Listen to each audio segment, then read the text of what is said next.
19. La oportunidad. Apenas queda tiempo. ¿Qué me voy a poner? Se lamentó Viaste Ganderley cuando Meralda le dijo que la boda se había adelantado al equinoccio de otoño.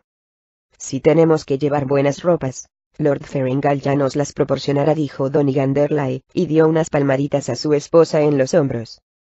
Por la mirada de orgullo, y, sobre todo, de reconocimiento que le dirigió su padre, Meralda supo que comprendía el sacrificio que estaba haciendo. ¿Cambiaría aquella expresión si se enterase de que estaba embarazada? Meralda logró esbozar una débil sonrisa en respuesta pese a sus cavilaciones, y fue a su cuarto para vestirse.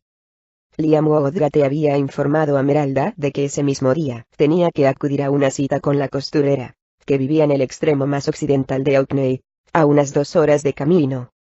El gran día, no puede llevar un vestido prestado, había exclamado Liam.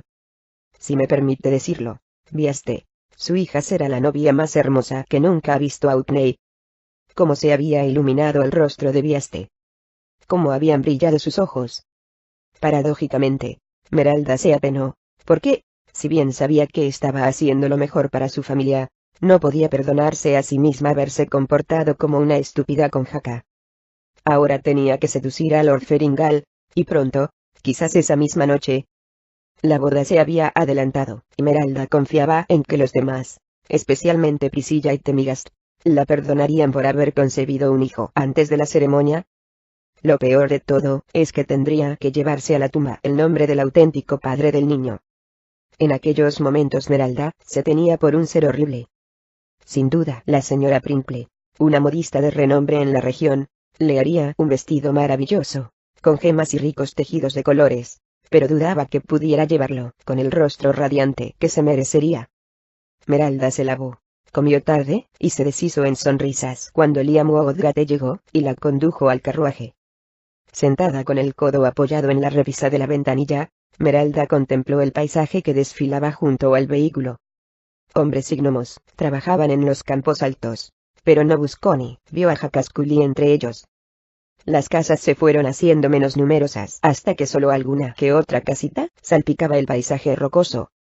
El carruaje cruzó un bosquecillo, en el que Liam paró brevemente para descansar y abrevar a los caballos. Poco después retomaron el camino, dejaron tras de sí la arboleda, y se adentraron de nuevo en terreno rocoso. A su derecha Meralda veía el mar. Por el norte el camino limitaba con impresionantes acantilados, algunos de los cuales descendían casi hasta el nivel del agua. Meralda se preguntó cómo se las arreglaría Liam para hacer pasar por allí el coche. Asimismo se preguntó cómo podía una mujer vivir sola en un lugar tan aislado. Meralda se dijo que se lo preguntaría a Liam más tarde. Vislumbró un puesto avanzado, una torre de piedra sobre la cual ondeaba la bandera de Lord Ferringal. Entonces empezó a darse cuenta del poder del señor de Orkney. El lento carruaje apenas había recorrido 15 kilómetros, pero parecía medio mundo. Por alguna extraña razón, Meralda se sintió mejor al ver la enseña de Ferringal en aquella remota región, como si la protección del Lord llegara hasta allí. La sonrisa de Meralda fue fugaz, pues recordó que únicamente la seguiría protegiendo si mentía. La joven se apoyó en el respaldo del asiento, suspiró y se llevó las manos al abdomen, a un plano, como si esperase que el bebé empezara justo entonces a dar patadas. La bandera está ondeando, y eso significa que dentro hay soldados, coligió Wulfgar. Y allí se quedarán, repuso Morik. Los soldados raramente abandonan sus refugios de piedra, ni siquiera cuando se les llama. Los vigías, si es que tienen alguno, se preocupan de que no ataquen la torre, sin embargo, no vigilan el camino. Además, aquí, tan lejos de cualquier ciudad o aldea, no puede haber más de una docena, o incluso menos. Wulfgar quiso replicarle que pocos días antes un número de hombres mucho menor los había vencido, pero se contuvo. Tras el desastre en el desfiladero, y fiel a la norma de que un buen bandolero nunca se queda mucho tiempo en el mismo sitio, sobre todo después de un ataque fallido, Morik sugirió que abandonaran la región, por si acaso los mercaderes alertaban a los guardias de Luskan. Morik propuso que se dirigieran al norte, al Valle del Viento Helado, pero Wulfgar no quiso ni oír hablar del asunto. Pues entonces iremos al oeste, dijo el rufián. Al sudoeste del paso de Undelstone, hay un pequeño feudo encerrado entre las montañas y el mar. Muy pocos van, porque no figura en la mayoría de los mapas, pero los comerciantes de las rutas del norte lo conocen, y a veces, se pasan por allí en sus viajes de ida y vuelta a 10 ciudades. Quién sabe, si nos encontraremos de nuevo con nuestro amigo y su varita mágica. No era una posibilidad que atrajera demasiado a Wulfgar, pero su negativa a regresar al Valle del Viento Helado, solo les había dejado dos opciones. Si se dirigían al este se internarían aún más en la peligrosa columna del mundo que era el reino de los goblins, los gigantes, y otros monstruos igualmente asquerosos, de lo cual no sacarían nada bueno. Solo quedaban el sur y el oeste, y dadas sus relaciones con las autoridades de Luskan, el oeste era la elección más lógica. Parecía que habían elegido bien, porque vieron aparecer por el camino un lujoso carruaje, seguramente de un noble, que no llevaba escolta. Podría tratarse de un mago, dijo Wulfgar, que no había olvidado el dolor que le causaron los rayos de la varita del hechicero. Que yo sepa, en esta región no vive ningún mago de importancia, replicó Morik. Hace años que no has estado aquí, le recordó Wulfgar. ¿Quién se atrevería a viajar solo en una carroza así? Se preguntó en voz alta. ¿De qué te extrañas?, preguntó Morik. En esta zona al sur de las montañas nunca pasa nada, y, después de todo, hay puestos avanzados a lo largo del camino, añadió señalando la lejana torre de piedra. La gente de por aquí no se encierra en casa por miedo a los goblins. Wulfgar asintió, pero parecía demasiado fácil. Se imaginó que, como mínimo, el cochero sería un guerrero veterano, y era probable que dentro viajaran otros, que quizá manejasen peligrosas varitas u otros objetos mágicos muy poderosos. Pero una simple mirada a Morik convenció al bárbaro de que no lograría disuadir a su amigo. El rufián aún continuaba dolido por el fracaso en el desfiladero, y quería dar un buen golpe. Abajo, el camino dibujaba una amplia curva alrededor de un espolón montañoso. Morik y Wulfgar tomaron un atajo que los condujo de nuevo al camino, muy por delante del carruaje, y fuera de la vista de la torre de piedra.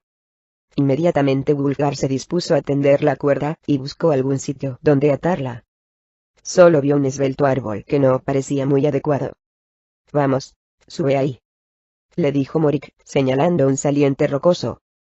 El rufián echó a correr hacia el carruaje, que ya aparecía por la curva, al tiempo que sacaba un látigo. «Deja paso», gritó Liam Woodgate un momento después. «Tengo que hablar con usted», gritó Morik a su vez, plantado en medio de la estrecha vía, sin moverse. El gnomo moderó la marcha, y finalmente se detuvo a una distancia prudente del bandido, demasiado lejos para que Wulfgar saltara, como notó Morik. «En nombre de Lord Feringal de Orkney, te ordeno que te apartes», afirmó Liam. «Necesito su ayuda, señor», explicó Morik, que vio por el rabillo del ojo que Wulfgar se preparaba. Entonces, el rufián avanzó un paso, pero Liam lo conminó a que retrocediera. «Mantente a distancia, amigo», dijo el gnomo. «Mi señor me ha encomendado una misión, y si no te apartas no dudaré en pasar por encima de ti». «No creo que lo hagas», repuso Morik con una risita. Liam notó algo en el tono de Morik, o quizá percibió un leve movimiento en las rocas, por encima de ellos, porque de pronto se dio cuenta de que estaban en peligro y espoleó a los caballos. En ese momento Wulfgar saltó hacia adelante, pero se estrelló contra un flanco del carruaje, detrás del cochero. El impulso que llevaba, y el ángulo del escarpado camino hicieron que el vehículo se levantara sobre dos ruedas. Dentro, una mujer gritó.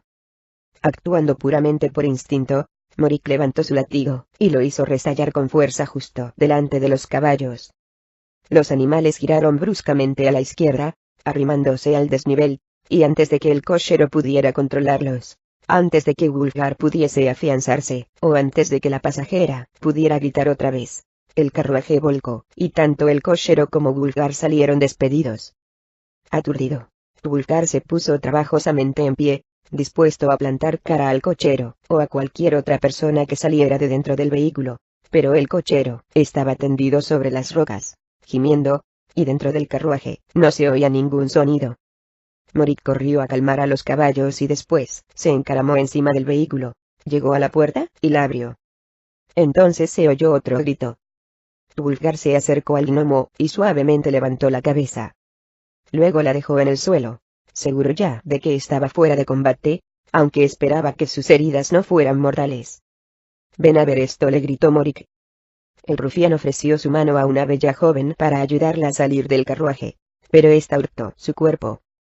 «Sal, o te prometo que me meteré dentro contigo», la amenazó Morik, pero la asustada mujer se apartó todavía más. «Comillas angulares derechas, así es como los verdaderos bandoleros consiguen sus placeres», anunció Morik a Wulfgar cuando el bárbaro se reunió con él.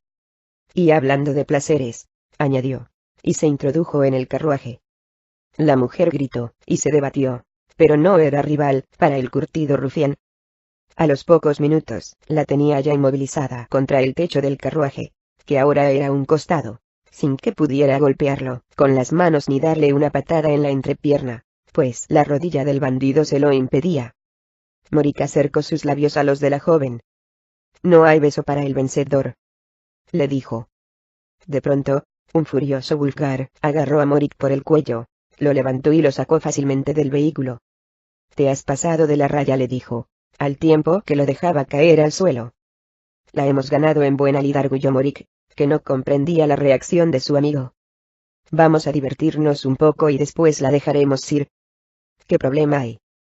«Ocúpate de las heridas del cochero», se limitó a decir Wulfgar, mirándolo fijamente. «Después busca los tesoros que quieras en el carruaje». «La chica, ella no cuenta», gruñó Wulfgar. Morik levantó las manos, dándose por vencido, y se dirigió hacia el gnomo herido. Wulfgar metió su manasa dentro del vehículo, tal como Morik había hecho poco antes, y se la ofreció a la asustada joven. «Sal, por favor», le pidió.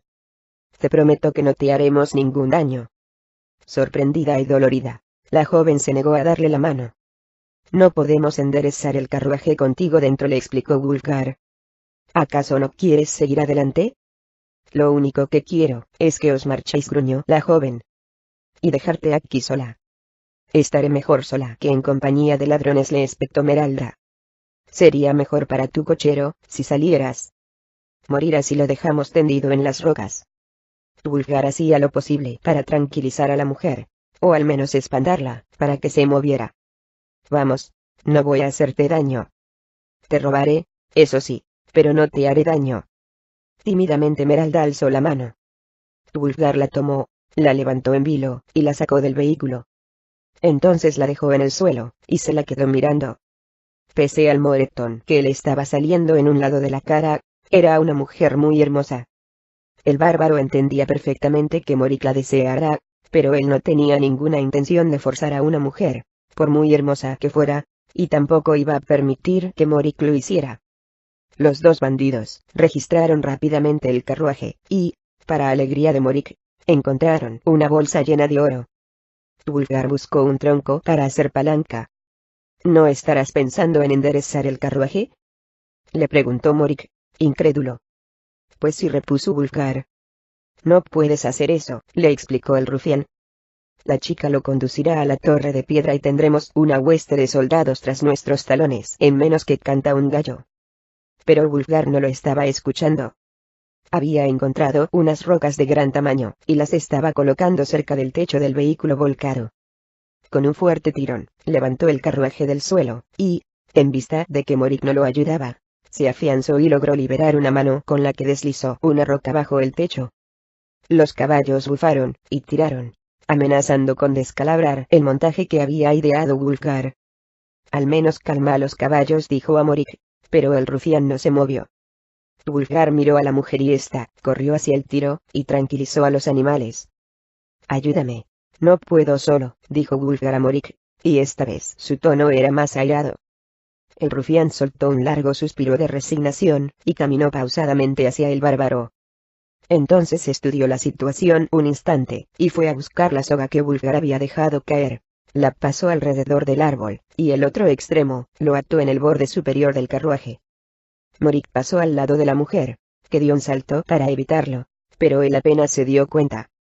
A continuación, el rufián sujetó a los caballos por las bridas, y tiró de ellos, para que dieran la vuelta, y, al hacerlo, arrastraran el vehículo lentamente, de modo que las ruedas estuvieran equidistantes respecto al árbol. Entonces dio instrucciones a Wulfgar. Tú levanta, y yo ataré la soga para sujetarlo. Entonces tú te afianzas, lo levantas más, y podremos enderezarlo fácilmente. Wulfgar tenía que admitir que Morik era un tipo listo. Tan pronto como el rufián ocupó su posición, junto a la soga y la mujer, tuvo el tiro bajo control. Wulfgar se agachó, hizo un gran esfuerzo y el carruaje se alzó. Rápidamente Morik tensó la cuerda y entonces, la ató alrededor del árbol, lo que permitió que Wulfgar cambiara de posición. Un momento después, el bárbaro volvió a empujar hacia arriba, y de nuevo Morik impidió que el carruaje cayera. Con un tercer y último empujón Wulfgar logró que el vehículo quedara tambaleándose sobre sus 4 ruedas. Los caballos rebullieron nerviosos, patearon el suelo y protestaron, levantando las testas con tanto ímpetu que la mujer no pudo sujetarlos. Pero Wulfgar no tardó en acudir al rescate. Agarró las bridas, y tiró con fuerza, y los animales se calmaron. Después, usando la misma cuerda, los ató al árbol, y fue hacia el cochero, que seguía en el suelo. ¿Cómo se llama?, preguntó a la mujer. Viendo que ella vacilaba, el bárbaro añadió: aunque sepamos cómo se llama, ya no podemos hacerle nada peor de lo que ya hemos hecho. Me parece raro ayudarlo, y no saber cómo debo llamarlo. Las palabras del bárbaro tenían sentido, y la expresión de la mujer se iluminó. Se llama Liam. Al parecer se sentó